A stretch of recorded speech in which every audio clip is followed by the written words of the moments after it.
گۆڕانکاری لە ژمارەی دانیشتوانی هەرێم و ئەو چەند ساڵی کە تاکو ئێستا کە 2022 و لە کۆتا کاتەکانیایەتی چەند ساڵێکە بە شێوەیەکی گشتی سەرژمێری نکراوە لە هەرێمی کوردستاندا گرنگی سەرژمێری و ئێستا ژمارەی دانیشتوانی هەرێمی کوردستان بە نزیکی و بە خەمڵاندن چنێکە و ئەو گەنجانەیە خود دەستی کار و توانای کارکردن کە لە هەرێمی کوردستاندا لە هەموو جیهانیشدا بە هەمان شێوە وەکو هێزێکی کاریگەر وەکو بنەمایەکی گرنگی کۆمەڵگە دادەنرێت لە هەرێمی کوردستانە ئەم چینە ڕێژیان چەندە و تەمەنی خانە نشینانیش بە هەمان شێوە و گۆڕانکاریەکان لە ژمارەی دانیشتواندا چ کاریگەریەکی لەسەر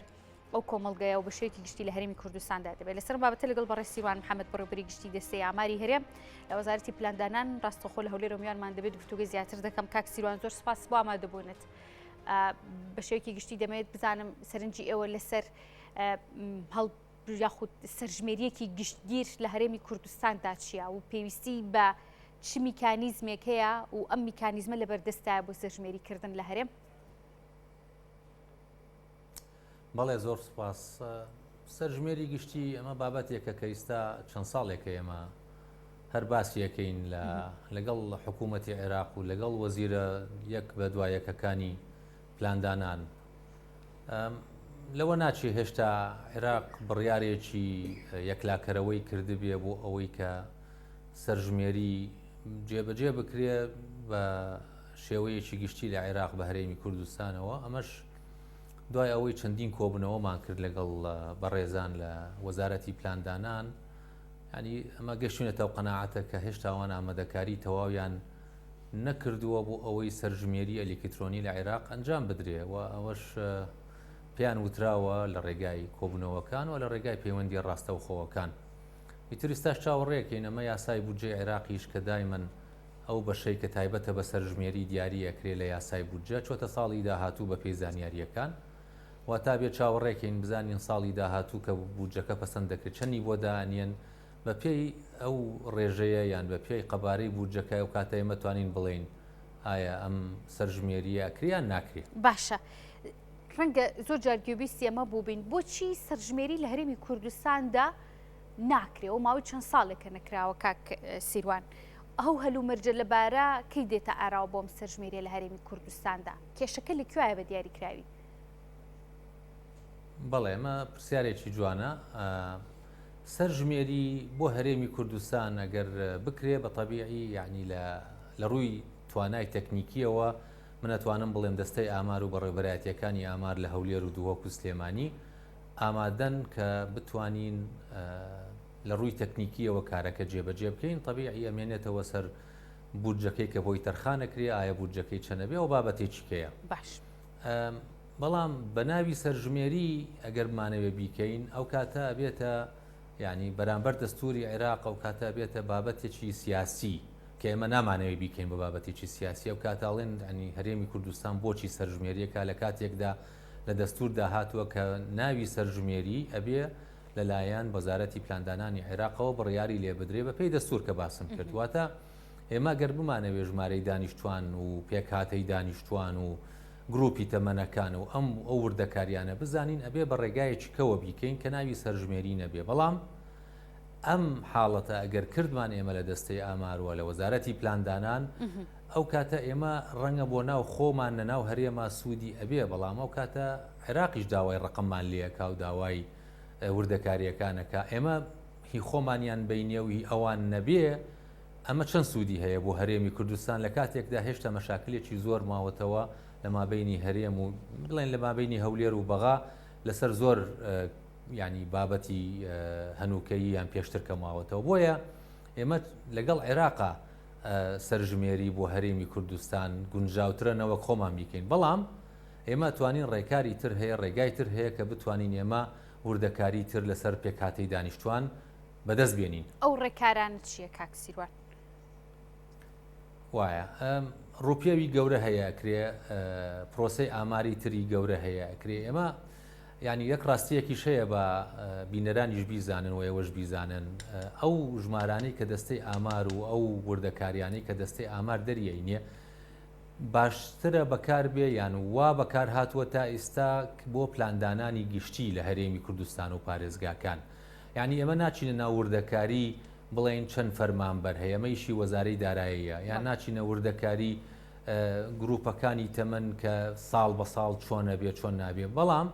ڕقەمەکانمان لە ڕێگای ڕووپیەوەکان کە ئەنجاممان ناوە و دوایینیشی کە ڕۆژی پێنجشەمەی ڕابردوو ڕامانگەیان لە هەولێر ئەمانە سوودی هەیە بۆ پلاندانان. ڕەنگە ئێستا بۆ سەرژمێری ئەو سوودەی تەواوی نەبێ وەکو باسم کرد بۆ هۆیەی کە بەستراوە بە عێراق، بەڵام ئێمە ساڵانە چەندین ڕوپیە ئەنجامەدەین و وەزارەتەکان ئەتوانن پلان و پرۆژە و سیاسەتەکانیان لەسەری دابڕێژ. باشە باس لە پلان و پرۆژە و سیاسەتی کرد هەم لە فەرمانگەکان بەشێکی گشتی سەرژمێری شتێکی باشە، ڕێکارێکی باشە کە لە کۆمەڵگەیەکا بکرێت. ئێستا بە نزیکی ژمارەی دانیشتوانی هەرێمی کوردستان بەپێی ئەو نسلی کە ئەو ژمارە لەدایکبوونی کە لەدایک دەبن کە تۆمارەکرێت لە فەرمانگە تایبەتەکانی لەدایکبوون و ئەو ڕێژمارە مردوانی کە بە هەمان شێوە تۆمار دەکرێن خانەنشینی بە هەمان شێوە بە شێوەیەکی گشتی ڕەنگە ئەمە بەرچاوڕوونیەک و ژماری و داتایەکی دابێتە دەست ئێوە. ئێستا بە شێوەیەکی گشتی کۆی دانیشتوانی هەرێمی کوردستان نزیک دەبێتەوە لە چەند؟ دانیشتوانی هەرێمی کوردستان دوو لایەنی هەیە. یەکەمیان ئێمە لە 2013 خەمڵاندنێکمان دروست کرد لەسەر بنەمای ئەو داتایانە و نیشاندەرانەیە کە لە بەردەستمانە تا 2020 و بڵاومان کردەوە ئەو کاتە ژمارەی دانیشتوان تا 2020 هەرێمی کوردستان 6,171,000 کەس ئەخەمڵێنرێ، بەڵام ئەو ڕقەمە ڕقەمی ئاوارەکان و پەنابەرانی تیانە، بۆیە ئەمەش بابەتێکی کەیە کە داخڵی مۆزۆعی دانیشتوانە بێت کە یەتەوە سەر ڕقەمێکی ڕاست یان نزیک لە واقع. ئێمە زانین لە هەرێمی کوردستان تاوەکو ئێستا نزیکەی 650,000 ئاوارە هەیە بە پێی ڕێکخراوە نێودەوڵەتیەکان و ئەو فەرمانگەیە کە لە حکوومەتی هەرێمە تایبەتە بۆ مەسەلەیە و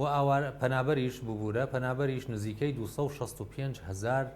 پەنابەر هەیە. بە کۆی گشتی ئەتوانین بڵێن نزیکەی 900,000 کەس سەرەڕای 6,170,000 کە هی 2020 واتە نزیکەی 7,100,000. بۆ ئەوەی ژمارەکانمان نوێکەینەوە لەگەڵ واقعی ئیسای کوردستان ئێمە پرۆژەیەکمان جێبەجێ کرد لەگەڵ ڕێکخراوی نەتەوە یەکگرتوەکان بۆ دانیشتوان بۆ خەمڵاندنی ژمارەی دانیشتوان لە 2021 تا 2040 بە چەند قۆناغێک گەشتونەتە قۆناغی کۆتایی ئێستا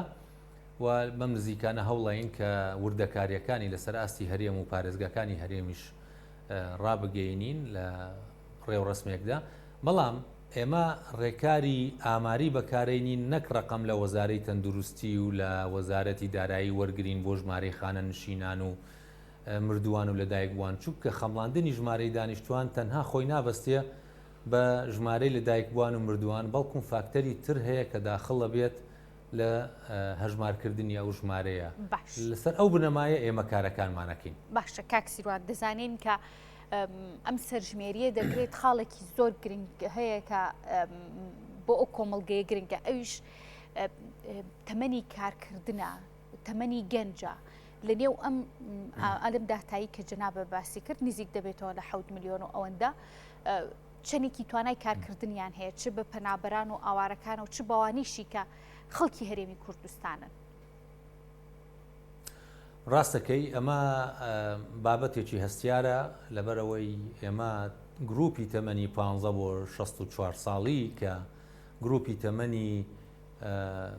ناسینراوە بۆ کارکردن لە جیهاندا و ئەکرێ بەکاری بێنین لە ڕووپیاوەکانی خۆشمان بەکارمان هێناوە بۆ زانینی هێزی کار لە هەرێمی کوردستان. ئێمە لە ڕووپیاوەکان بۆمان دەرکەوتووە کە نزیکەی 45% گروپی تەمەنی 15 بۆ 64 ساڵ لە ناو هێزی کاردان، کە ئەڵێن لە ناو هێزی کاردان معنایەوەی ئەوانەی کە کارەکەن و ئەوانەی کە بێکاریشن. ئەمە ڕێژەیەکی بەرز و باش ڕێژەی ئەمە ینی 45% کاتە نیوەی لە 15 بۆ 64ەکە نەعەفوم ناتوانین بڵین ڕێژەیەکی بەرزە، بەڵام ئەتوانین بڵین باشترە لە ڕێژەکانی پێشووتر کە لە 2012 و 13 و 14 و 15 ڕووپیاوەکانمان ئەنجامە. ئەو ڕێژەیە بە زۆری حاڵەتەکە ئەگەیشتە 39%. ئێستا بۆتە 45%. ئەمە حاڵەتێکی باشە. بەڵام لە لایەکی تریشەوە هێشتا ڕێژەی بەشداریکردنی ئافرەتە لە ناو هێزی کاردا زۆر کەمە کە خۆی یاوە تەنها لە 15%. واتە ئێمە هەرچی بکەین بۆدا یعنی لە حکوومەتی هەرێم یان لە سیاسەتەکانی ئابووری لە حکوومەتی هەرێم ئەگەر ئافرەت داخڵ نەبێت لە ناو هێزی کار و ئەو ڕێژەیە بەرز نەبێتەوە و کار نەدۆزنەوە ڕێژەی بێکاری هەر دەتوانم بڵێم وەکو خۆی مێنێتەوە. ئێستا ڕێژەی بێکاری چنەیە؟ لانی لەم نزیکانە ئێمە ڕوپێوێکمان ئەنجاممە ئەوە لەگەڵ ڕێکخراوی کاری جیهانی کارەکانمان تەواو کردووە چاوەڕێکین راپۆرتی کۆتاییمان بەدەست بگا کە ئەو ڕێکخراوە حازری کردو بۆمان وردبینیەکی تەواوی بکەین بۆ بتوانین ڕای بگەینین بۆیە ڕێژەکانی ئەو ڕێژەیە کە لە لامانە ڕێژەیەکی کۆنە کە ئێستا بەڕاستی تعبیر لە واقع ناکە. باشە کاک سیروان ئەو ڕێژەی لە 145 دەستی کارکردن کە هەیە بەراورد بەوانەی کە تەمەنی خانە نشینن چەندێکە جیاوازیەکانیان ئەگەر بەگشتی باسی لێو کرد تەمەنی خانە نشینی لە هەرێمی کوردستانە چەنەیە ئەوەیە کە حکوومەت دەبێت گرنگیان پێ بدات. ڕاستە لە تەمەنی 64 یان لە سەر و 64 ئێمە ڕێژەکە تا ئێستا نزیکەی 5% لە کۆی پێک هاتەی دانیشتوان. ئەم ڕێژەیە ڕەنگە لە ساڵی 2030 تا 2040 بگاتە نزیکەی 7.6% یان 7.5%. واتە ئێمە ڕێژەی ئەو کەسانەی کە چنە سەر و تەمەن 64 زیاکەوە ئەوەش خستومانەتە ئێمە بەردەم لاینی بەرپرس کە لە حکوومەتی هەرێم سەر جگە لە وەزارەتی پلاندانان ئەوە وەزارەتەکانی تریش لێ ئاگادارن وەکو وەزارەتی خوێندنی باڵا وەزارەتی تەندروستی وەزارەتی پەروەردە بۆ ئەوەی بەتایبەتی وەزارەتی تەندروستی پێویستە لەم ڕێژەیە کە زیاکە وریا بێ بۆ ئەوەی بتوانین خزمەتگوزاری تەندروستی پێویست بۆ ئەم چینی کۆمەلگایە دابین بکە. باشە دەزانین لە هەرێمی کوردستان استراتیژێکی نەتەوەیی و نیشتیمانیمان نییە و استراتیژێکی گونجاو و ڕێکخراومان نییە بۆ خستنەوەی نەوە و لەدایکبوونی منداڵ لە نێو خێزانەکاندا. دەمێ بزانم لە ئێستادا ڕێژەی لەدایکبوون چ گۆڕانکارێکی بەسەرداتوە لە دواهەمین دیارە سەرژمێری کە باسی لێەوە دەکەم تاکو 2021 ئەو سەرژمێری کە جەنابە باسی لێ کرد تا ئەو مدە و فترەیە ژمارەی لەدایکبوون لە هەرێمی کوردستاندا چۆن بۆ خێزانەکان هەوڵیان داوە نسل و منداڵ بوون کەم بکەنەوە؟ بەڵێ ئەمە یعنی دیسانەوەڵێ من پرسیارێکی گرنگەوە زۆر جاریش باسەکرێ مەوزوعی ڕێخستنەوەی خێز ئەمە پێڵێن ڕێخستنەوەی خێزان لە ساڵانی ڕابردوو ڕێکخراوە نێودەوڵەتیەکان و بە هاوکاری لەگەڵ وەزارەتی تەندروستی ئەم بابەتەیان خستۆتە ناو بەرنامەی کاری وەزارەتی تەندروستی و ئێمەش لە دەستەی ئامار داخڵمان کردووە لە ڕێگای پرسیارنامەی تایبەت و دوایی نیشان لە 2021 بوو کە ڕوپێوێکی گەورەمان ئەنجامدا بە ناوی ڕوپێوی بارودۆخی تەندروستی و کۆمەڵایەتی ئافرەت کە 10 ساڵ چارێ ئەنجامەدرێ و ڕاشمان گەیان ساڵی ڕابردوو بۆمان دەرکەوتۆ کە لە 10 ساڵی ڕابردوو ڕێکارەکانی ڕێخستنەوەی خێزان لە هەرێمی کوردستان بەرەو زیابوونە بۆیە خێزانەکان ئێستا ئەیانەوێت بیریان لەوە کردوێتەوە و ئەشیانەوێت لە دوو مناڵ ڕەنگە زیاتریان نەبێت لە سووری مناڵبوونی ئافرەتە ئەو کاتێکە لە تەمەنی 15 بۆ 49 ساڵە هەروەها خێزانێکی زۆری شەیە ئەیەوێت ماوەی بینی مناڵی یەکەم و دووەویش زیاکە بۆ ئەوەی فریای یعنی خزمەتی مناڵەکەی یەکەمیان بکەن. ئەمە هەمووی وای کردووە کە ڕێژەی گەشەی ساڵانەی هەرێمی کوردستان بە پارێزگەکانیشەوە لە بینی ساڵی 2010 تا 2020 لە 2.8% ساڵانە کەم بێتەوە بۆ 2.2%. ئەمە هەمووی ئەگەڕێتەوە بۆ ئەو ڕێکارانەی کە من باسم کرد. باشە ئەما کەمە دوار پرسیار کاک سیروان بەپێی ئەمەی کە جەنابە باسی لێەوە کرد لە پاژەوەی کە ئەم جیلە ئەمنەوەیە گەورە دەبن دەچنە تەمەنی خانە نشینیەوە و بەپێی ئەمەی کە ئێستا خێزانەکان لە هەرێمی کوردستانە بە هەر هۆکارێک بێڕێژەی منداڵبوونیان کەم کردوتەوە لە ناوەڕاست و باشووری عێراق ڕەنگە ئەمە جیاواز بێت چونکە لە ئێستادا ژمارەی لەدایکبوون و کۆی کە باسی لێەوە دەکرێت لە ناوەڕاست و باشووری عێراقدا زیادی کردووە بە پێچوانی هەرێمی کوردستانەوە ئەمە جۆرێک لە تەناقوزات و جیاوازی لە نێوان هەرێمی کوردستان و ناوەڕاست و باشووری عێراقدا دروست ناکا بۆ کۆمەڵێک پرسیینەتەوەیی و نیشتیمانی و تەنانەت لە ڕووی داهات و ئەو بودجەی کە دەنێرێتە هەرێمی کوردستان لەسەر بنەمای ژماری دانیشتوان. وایە با من ڕاستیەکت بۆ بڵێم مەوزوعی ئەوەی ئێمە کەمەکەین و ئەوان زیاکەن خۆی وانە. ئێمەش زیاکەین بەڵام بە ڕێژەیەکی کەمتر، ئەوانیش زیاکەن بەڵام بە ڕێژەیەکی زیاتر. ئێمە ئەوەیە جیاوازیەکە، یعنی ئەوانیش لەگەڵ 10 ساڵ و 5 ساڵ لەمەوە پێش ڕێژەی گەشەی دانیشتوانیان کەمتر بووەتەوە، بەڵام بەو ڕێژەیە نییە کە لە هەرێمی کوردستان کەمە بێتەوە. ئەمە ویست ینی بەڕاستی وازەح بێ بۆ بینەران و بۆ ئێوەی بەڕێزیش. مۆزوعەکەی تر ئەمە لە ضمنی کارەکانی دەستەی ئامار نییە، بەڵام ئەتوانم وەڵامێکت بمەوە پێر بڵێم کە زۆری یان زیابوونی ژمارەی دانیشتوان ڕەنگە بۆ بودجەی هەرێمی کوردستان لە ئایندەدا ببێتە کێشەیانەوە، بەڵام لە ڕووی ترەوە تۆ زیابوونی ژمارەی دانیشتوان بەبێ ئەوەی تۆ بتانی وەکو ناوچەکانی تری عێراق خزمەتگوزاری پێویستیان بۆ دابینکیان ژینگەیەکی گونجامیان بۆ دابینکەی لە ڕووی تەندروستی و پەروەردەیی و کۆمەڵایەتیەوە کە گەشەیەکی تەندروست گەشە بکەن، ئەمە هیچ معنایە ناگەینێت. لە وڵاتی مەسر بۆ نمونە ڕێژەی دانیشتوان لە 10 مانگە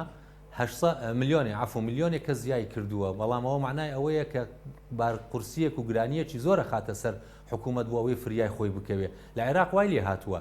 ئێمە لە هەرێمی کوردستان ئەو ڕێژەیە کە هەمانە ڕێژەیەکی معقولە و هێشتا کەمتریشە بێتەوە و لە پلانەکانی حکوومەتی هەرێمەوەیە بتوانین ئێمە ینی